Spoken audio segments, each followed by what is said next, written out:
মেয়েদের জীবন যেন একের পর এক ধাপে গড়া দীর্ঘ পথ চলা।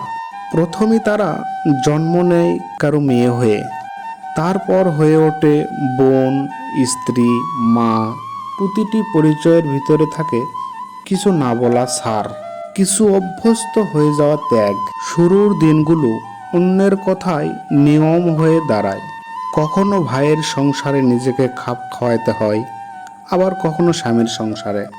নিজেকে ভুলে অন্যদের স্বস্তি খোঁজা, এটাই যেন স্বাভাবিক বলে মানিয়ে নিতে হয়। সবাই বলে মেয়ে মানেই সহ্য শক্তির নাম, কিন্তু কম মানুষই জানে এই সহ্য করতে করতেই তাদের ভিতরে কত কিছু একে একে নিঃশেষ হয়ে যায়। এক সময় সন্তান আসে জীবনে, আর তখন নিজের চাওয়া পাওয়া চুপি চুপি সরে যায় অতীতের কোনো কোণে। সবার আগে থাকে পরিবার, আর নিজের জন্য সময়, তা যেন কোনো গল্পে লেখা থাকে না, নীরব পরিচয়ের এক নীরব গল্প।